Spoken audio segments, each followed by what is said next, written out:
And when we look at the research, it's so powerful that I'm like, wait, we need to be talking about this. This is a big deal. This is a really big connection. So with type 2 diabetes, your body produces insulin, just not enough to meet your body's needs, right? So oftentimes we'll hear the word insulin resistance, especially when it comes to type 2 diabetes. So studies are actually showing that insulin receptors need magnesium in order to work properly and respond adequately to insulin. There's actually a 2017 study that showed that magnesium helps your cells use insulin more effectively.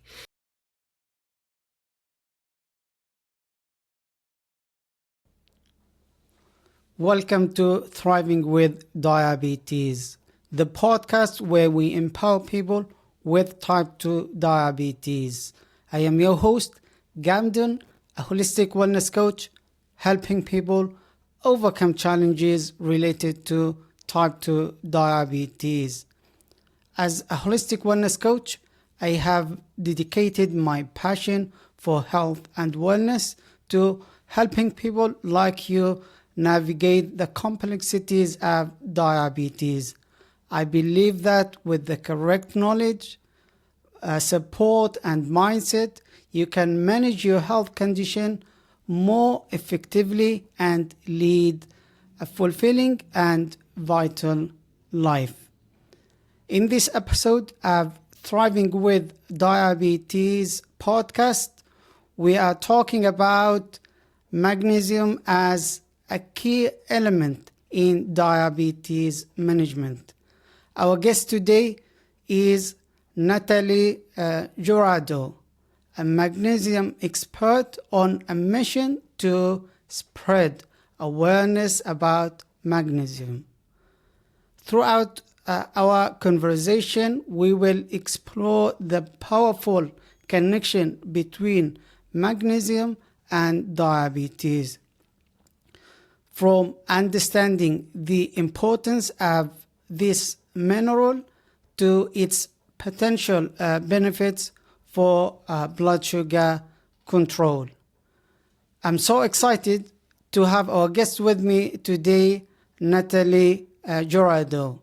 As you know that our podcast is all about empowering people with type 2 diabetes to lead healthier and more fulfilling lives. And having experts on our show like Natalie helps us achieve that goal. It is always inspiring to learn about our guests' perspectives and experiences.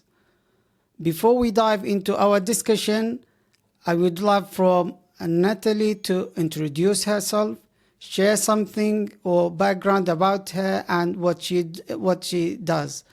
So without further ado, I will hand it over to Natalie to introduce herself.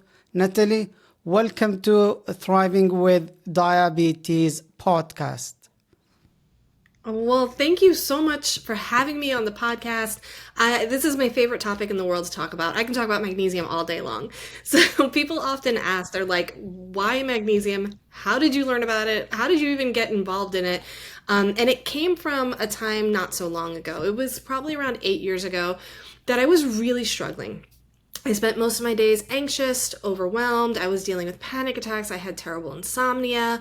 And I was doing everything that they tell you to do. So I was checking all the boxes. I was eating a healthy and organic diet. I was eating, plant-based, whole foods. I was exercising regularly. I got rid of all of the toxic products in my house. Like, I did what they tell you to do, and I still felt awful. I still had those panic attacks. I still had that anxiety. I was sleeping 2 hours a night. And so I did what any normal person would do, and I went to my doctor, and she was gracious enough to offer me every manner of tests under the sun. She did a ton of blood work. She sent me to several different specialists. And at the end of the day, she sat me down with all of my results, and she looked me straight in the face, and she said, Natalie, there is nothing wrong with you. She's like, it's all in your head. You're perfectly healthy. Your blood work's perfect.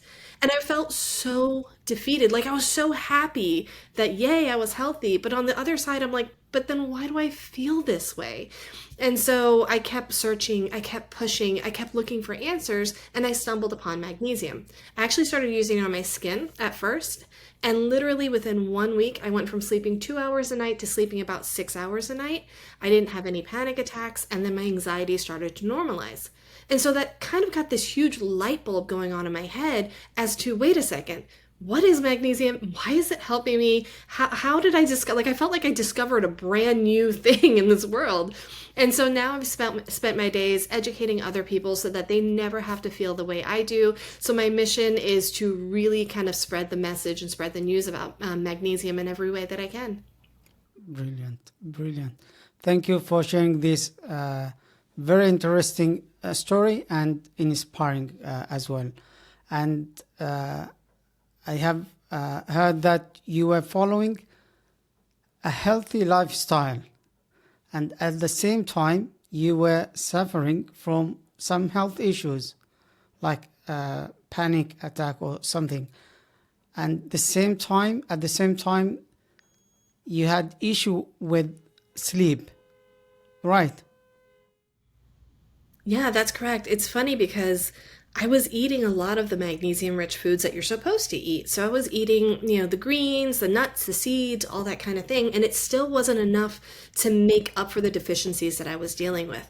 So when I started researching, I started learning more about our food and our food quality. And I learned that getting enough magnesium through your food alone is really difficult. You would have to eat anywhere from 10 to 14 cups of raw spinach just to meet the bare minimum amount of magnesium that you'd need in a day. You'd have to eat 2 full cups of almonds, a cup and a half of pumpkin seeds. I think it's I want to say 20 bananas. It's really it's a lot of food. And most of us simply aren't eating that quantity of magnesium rich foods, unfortunately. Okay, thank you for sharing that as well. And that led you to be, you can say, the expert when it comes to magnesium.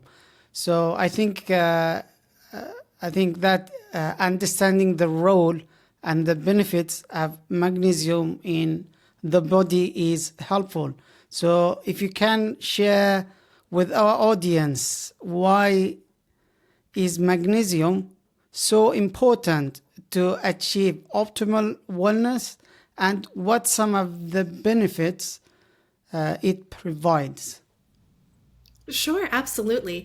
So, when it comes to magnesium, it's present in every single one of our trillions of cells. And it's required in over 700 different biochemical reactions in our body. So it's really important.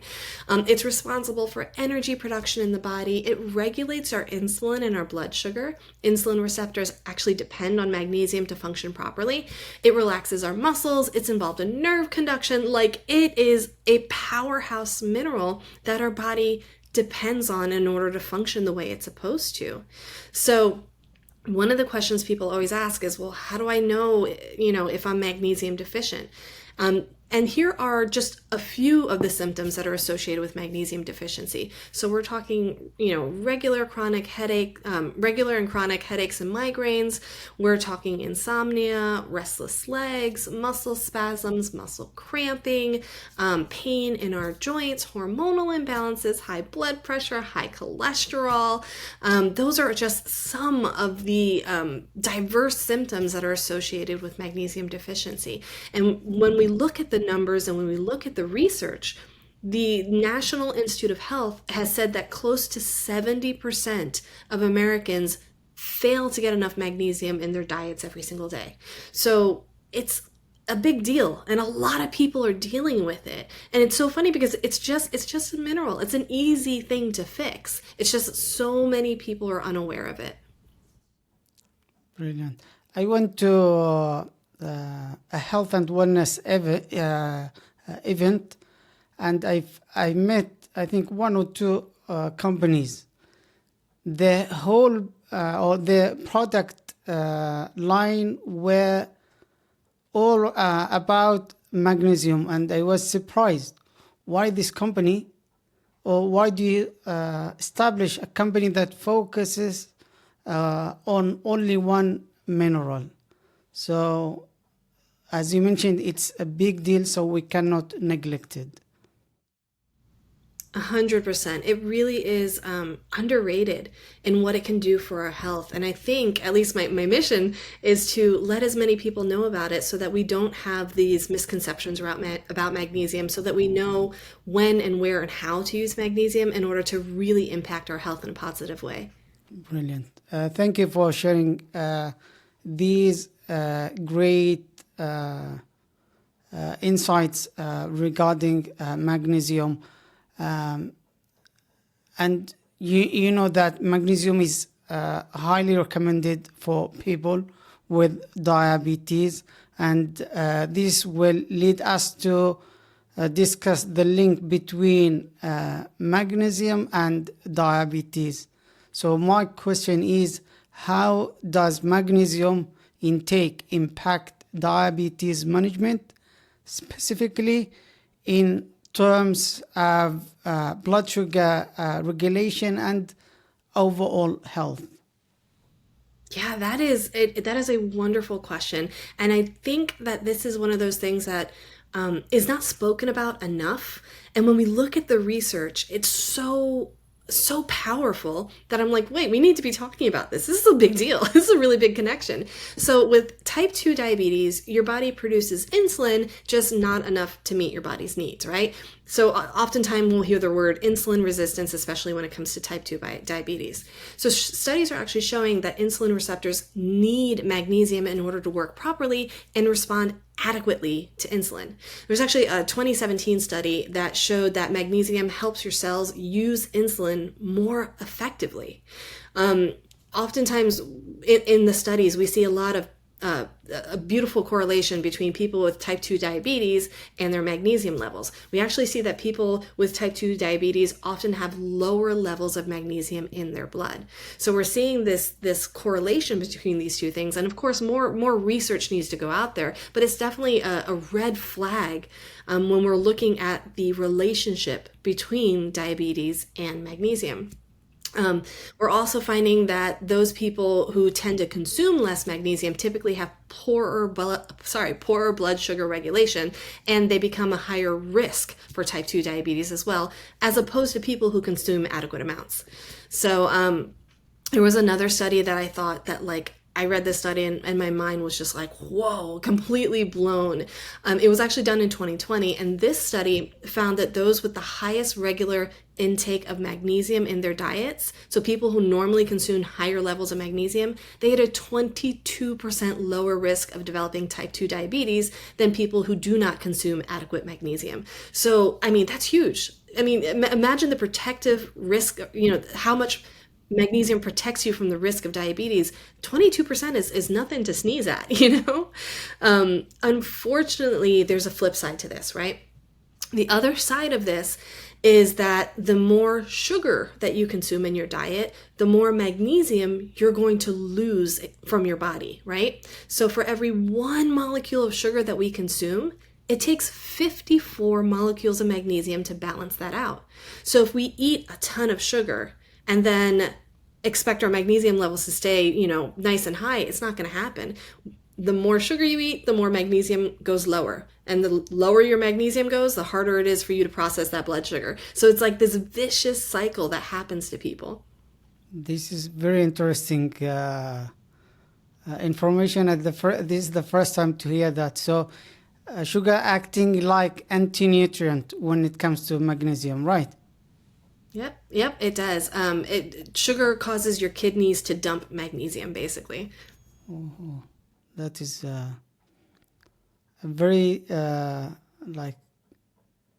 interesting to know about and to be cautious, so to avoid having a lot of refined or processed sugar. And you just mentioned that by having enough magnesium, you can reduce the risk of developing type 2 diabetes by 20%. Yeah, and that study is fairly recent. It's only 3 years old. So, but it blew my mind. A 22% difference between those who had a higher magnesium intake versus those who had a lower magnesium intake. So what I kind of garnered from that was that it's a simple fix to go ahead and take that magnesium because it's going to help you with all manner of things. And if a side effect happens to be better blood sugar regulation, then hey, we're doing something right, right? Yes, thank you for sharing your insights and the information about magnesium health benefits. Let's move to talk about magnesium sources and supplements. And you have just mentioned earlier that you need to eat a lot of fruits and vegetables in order to have the optimal level. And before, you mentioned that magnesium doesn't come in one form or shape, or there is not just one form of magnesium. So let's talk about that, magnesium sources and how to use supplements. What are the difference or the different sources of magnesium, both in our diet and through supplements? And the next question is, how effective are they in maintaining a healthy magnesium levels? I mean, the supplements. Absolutely. Great questions. So, when it comes to your diet, of course, I always tell people you can't supplement your way out of a bad diet. It always diet starts first. A good, clean, healthy, balanced diet and lifestyle is the number one best thing you can do for your health. When it comes to diabetes and everything else as well, right? So we find that diet is key. So when we're looking at magnesium in our diet, we're going to look for those dark green leafy vegetables, your spinach, your kale, that type of thing. You're also going to look at seeds and nuts, primarily chia seeds, pumpkin seeds, almonds. Those are all great sources of magnesium. And of course, it's dark chocolate as well. So dark chocolate, and I don't mean like a Hershey's bar that's filled with sugar, but good quality dark chocolate, 70% or higher when it comes to the chocolate. That's also a really great source of magnesium as well. Just don't eat it at nighttime because chocolate does contain caffeine, and caffeine can keep you up at night. So those are great sources of magnesium. But like I said, it is really hard to get enough magnesium through your diet alone, which is why so many people wind up supplementing to make up for any nutritional deficiencies that they're not getting in their diet. That being said, what often happens is people will go to the health food store and they're excited. They hear about magnesium, like on a podcast like they are today, and they go to the health food store and they see an aisle full of magnesium. And there's like all different types, and it gets overwhelming, and they're like, I don't know which one to take. There's over 14 different types of magnesium that comes in supplement forms. And this is where people can tend to get overwhelmed. The ones I want to mention today are ones that are generally good for just about everybody. And I do want to mention one that should just generally be avoided. So the one that you want to avoid is magnesium oxide. Magnesium oxide is not very well absorbed. Only about 4% of it will actually get absorbed into your bloodstream and actually get to work. The other 96% of it will go through your intestines, go through your bowels, and for many people, it will cause loose stools and diarrhea. So if you've taken magnesium before and you found that it's upset your stomach, or you had to go to the bathroom several times, it's likely that you were taking the wrong type, and you very well were probably taking magnesium oxide, because that's a result that gives you. So that's the one that you just want to go ahead and avoid that one. Unfortunately, that's the one that you're going to find in just about every health food store, because it's the cheapest and most readily available one out there, which is really unfortunate. So better options for supplementing magnesium are going to be magnesium malate. Magnesium malate is particularly effective if you deal with muscle pain or if you deal with fatigue. The malate part of magnesium just does really well for that. The other one is magnesium glycinate. A lot of people will take glycinate, especially if they have a hard time sleeping, and they'll take it at nighttime right before bed. And then the last one I wanted to mention today is magnesium taurate. So magnesium taurate is oftentimes given to people who have like heart palpitations. They do really, really well with magnesium taurate as well, or also high blood pressure. That's another one that people use taurate for. So those are three well absorbed, works really well to raise your magnesium levels, doesn't give you a ton of side effects, and is typically quite affordable at most health food stores and on Amazon and that kind of thing. The other ones that I want to mention are topical magnesium, and that's magnesium that actually gets absorbed through your skin. Believe it or not, magnesium absorbs beautifully through your skin without causing any kind of stomach issues or nausea or diarrhea or anything like that, because it doesn't go through your digestive tract. So the two forms that you can use on your skin are Epsom salt and magnesium chloride. So Epsom salt is magnesium sulfate. It's everywhere. You can go to your grocery store and buy a big old bag for like $5. A lot of people will do foot soaks with this, or they'll take Epsom salt baths.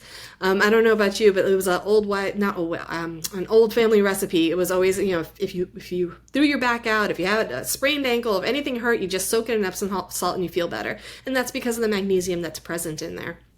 Magnesium in and of itself is a natural anti-inflammatory and a natural pain reliever, a muscle relaxant as well. So that's why a lot of people will when they're feeling any kind of muscle pain, that kind of thing, they'll take those Epsom salt baths and feel relief. And so the second one is topical magnesium chloride, and that's what you'll typically find in a spray or in a lotion. And literally you put it on your skin, leave it there, and you're getting a beautiful boost of magnesium into your body. Brilliant. Very interesting information and advice. So I tried the spray before, but at the beginning when I didn't know the magnesium would come like in a spray form, and I was like doubting that. So a person recommended that I can use it as a spray on my skin. So then she explained that it can be absorbed through the skin. And now you mentioned that you can use that, or you use by soaking our feet. Yeah, doing an Epsom salt soak is really, really powerful. And it's one of those things that people they don't realize. It's one of the things that our grandparents used to do all the time, and we kind of haven't brought it over.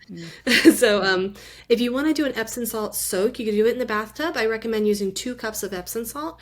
A lot of people will also add a cup of baking soda because the bicarbonate on the baking soda will bind to the magnesium, and it'll actually bring it into your cells a lot faster. So 2 cups of Epsom salt, 1 cup of baking soda, throw it in the bathtub, soak for 20 minutes. Alternatively, you can take that same recipe and put it in a foot bath and soak your feet for at least 20 minutes just to get that beautiful magnesium boost to your body.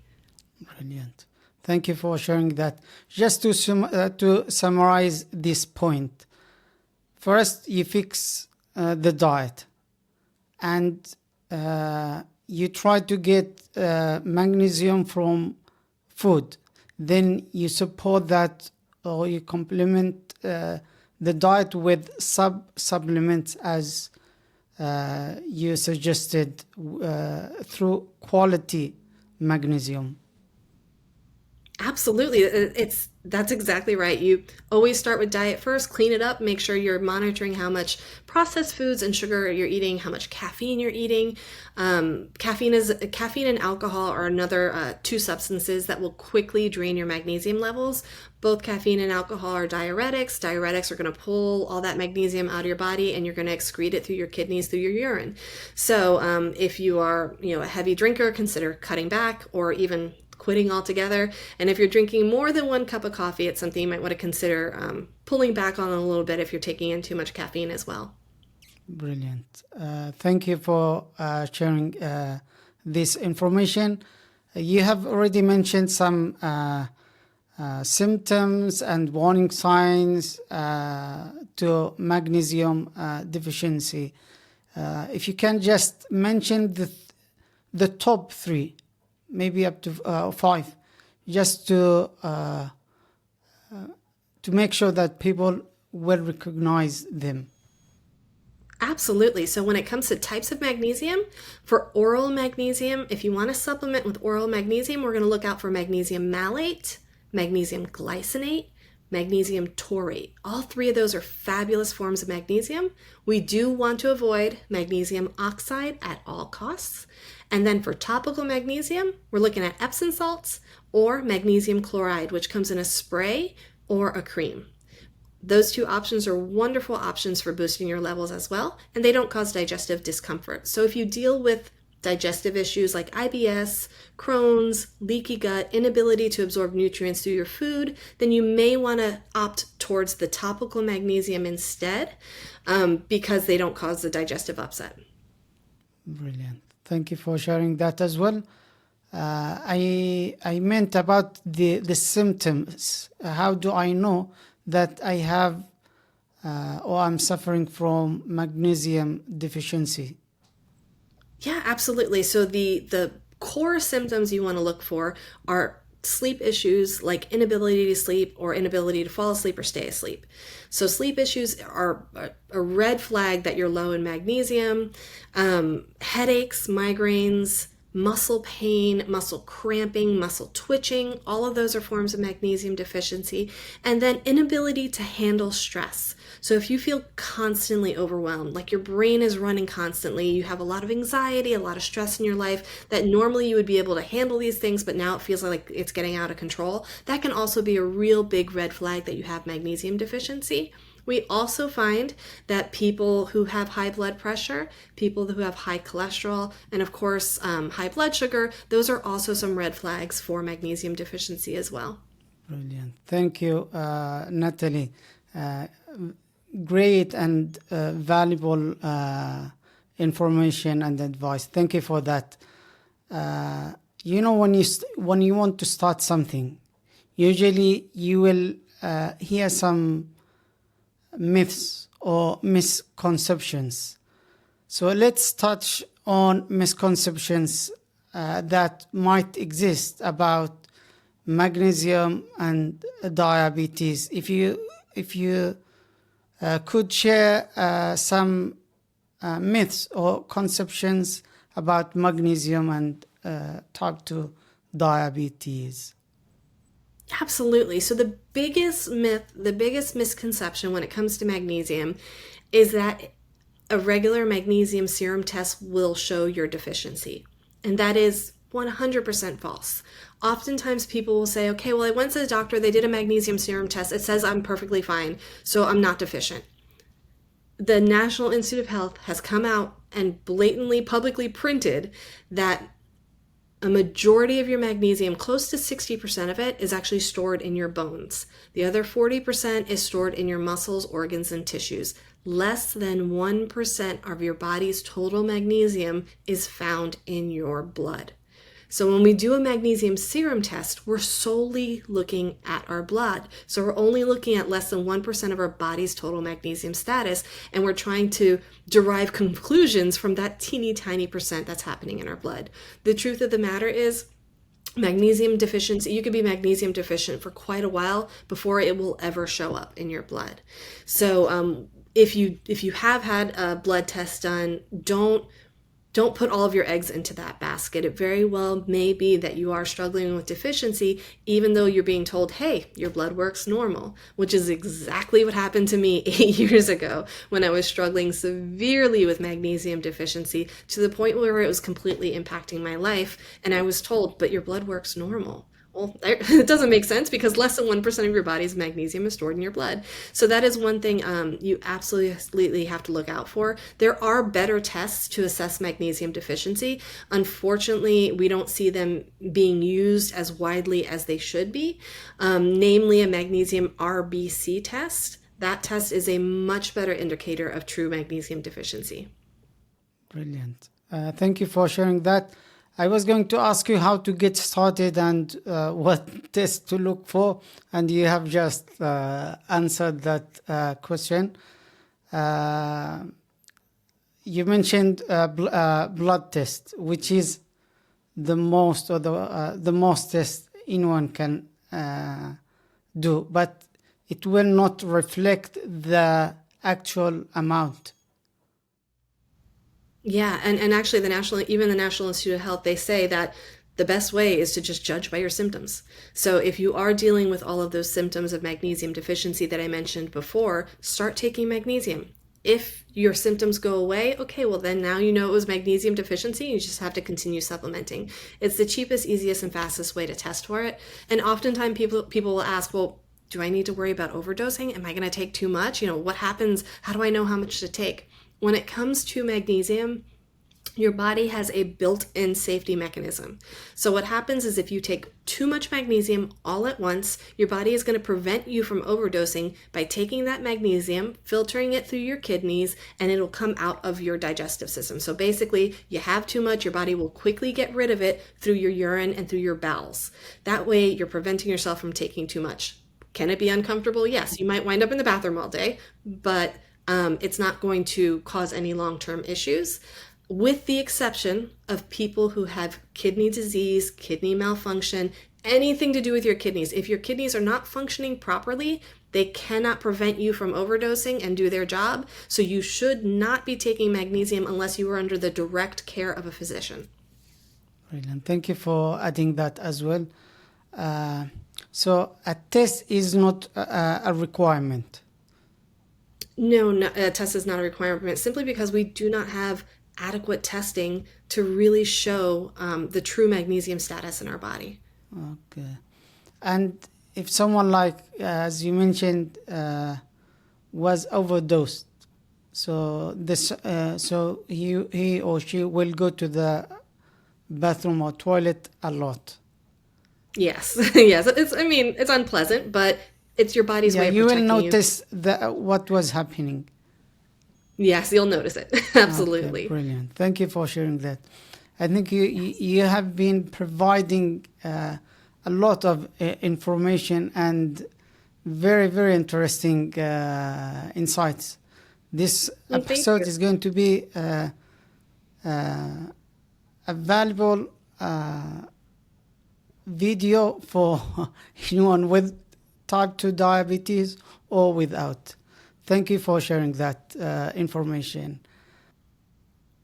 One other thing I wanted to mention, if you are taking diabetes medication and you want to start supplementing with magnesium, I would strongly recommend speaking to your provider first, simply because magnesium does an incredible job of lowering your blood sugar. And if you're already taking medication to lower your blood sugar, you don't want to lower it too much. So please, before taking any kind of supplement, please speak with your practitioner first. Yes, thank you for mentioning that as well. The person will suffer from a lower blood sugar level if does that with medications. I know you have already given us a lot of tips and advice, and I want to check if there are some more tips you want to share before we move to the next part. I think we've covered just about, one other thing. If you are, and this is something that's quickly overlooked by a lot of people, if you are exercising a lot and sweating a lot, you're going through a lot of your electrolytes, right? You're burning through a lot of them. They need to be replaced, and magnesium is one of them. So if you are an athlete, I talk to a lot of triathlon athletes a lot of marathon runners, they are torching through their magnesium really, really quickly. So you need to be really aware of how much magnesium you need to replace after intensive workout or intensive sweating. This can also happen if you do saunas a lot. If you go in the sauna a lot, you're doing a lot of sweating, that magnesium has to be replaced afterwards. Brilliant. Thank you for sharing this tip. Great. You tried to cover everything. Just because you mentioned sweating. So does that mean I will need more magnesium in the summer, especially if I'm running or doing some sort of workouts? Absolutely. The more you sweat, the more magnesium you're going to need. So oftentimes, especially with our children, we see, we put them in sports and they're playing football, basketball, soccer, that kind of thing. And then right after they exercise, we give them a Gatorade or a Powerade, one of those drinks. And those are wonderful sources of potassium and sodium. Unfortunately, they don't have magnesium in them. So it's almost like we're doing half the job, So we really need to be aware of, if you are going to supplement with an electrolyte powder after a workout, make sure it also contains magnesium as well. There's some great brands on the market that are including magnesium nowadays. Brilliant. Thank you. Thank you for sharing that. as as your work is focused on magnesium, I think you may have a resource that you would offer offer to our audience. Can you tell something about the free guide or gift that you want to share with our audience? Yes, absolutely. I have a free resource guide. It's a magnesium resource guide. It's 26 pages of just everything you've ever wanted to know about magnesium, from the different types to how to supplement with it, to some of the different things that magnesium can help with. So it's I created it because I really am a big believer that this information needs to go out there, and people need to learn about magnesium as much as they can, so that when they do meet with their practitioners, they're well informed and they know exactly which questions they need to ask. And that can be found across any one of our social media channels. We have it linked in our bio in every single one of them. Our social media is at BeRootedIn. And that's on Instagram, on TikTok, and you could just click on the link in the bio and you'll be able to download that free resource.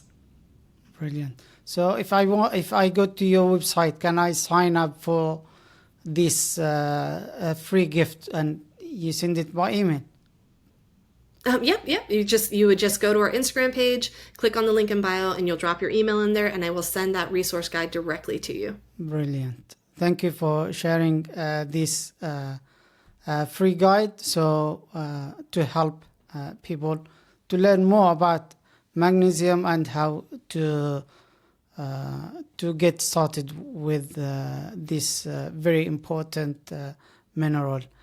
I have got another question before we finish this episode. What inspiring message or advice would you like to leave with our viewers and listeners, specifically those who are struggling with diabetes? So the most important message that I could possibly ever leave anybody with is you cannot supplement your way out of a bad diet. A lot of people come to me saying, okay, well, I just want to take a pill so I can feel better. It doesn't work that way. Diet starts first. Lifestyle starts first. Making sure you have a lifestyle that supports your health and wellness, your mental health, your physical health, as well as a diet that will help you reach your goals. That always happens first. Because if you were to take something like a magnesium and expect it to help you while you're still living a wild lifestyle and eating a poor diet, it would be like trying to put out a fire with a water gun. It's just not going to work. Diet and exercise and lifestyle starts first. Thank you for sharing your inspiring message.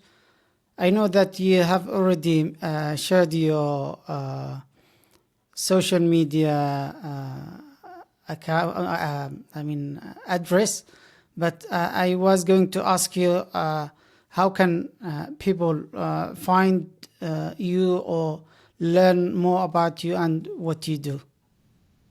Yeah, I can be found at BeRootedIn across all socials. I'm most active on TikTok, where I post content there several times a week. Lots of research and resources I'll post on there. So at BeRootedIn on TikTok, Instagram, Facebook, and then berootedin.com directly for the website.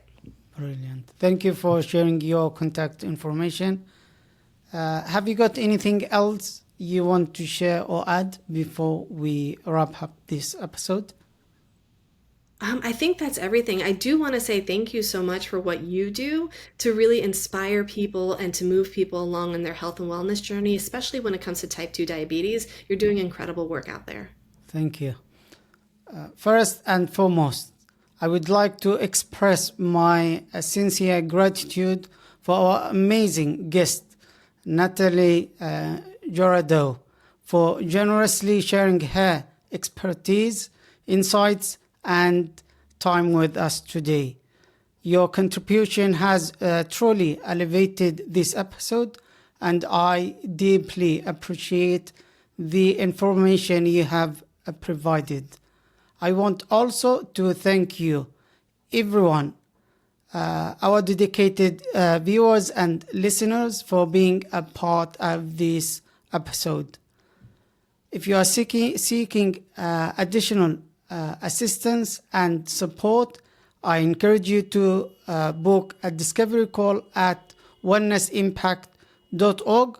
During this episode, we can discuss your needs and explore how I can provide a personalized assistance while addressing any issues or questions you may have. If you found this episode insightful and valuable, I invite you to join our community of people committed to thriving with diabetes. To stay up to date for upcoming episodes, empowering discussions, and practical tips, make sure to subscribe to our YouTube channel. For those who prefer other platforms, you can such as Spotify, you can subscribe or follow the Thriving with Diabetes podcast. Once again, thank you, Natalie, for being our guest. Thank you, everyone, for being a part of this insightful journey. Until next time, take care of your health and keep thriving.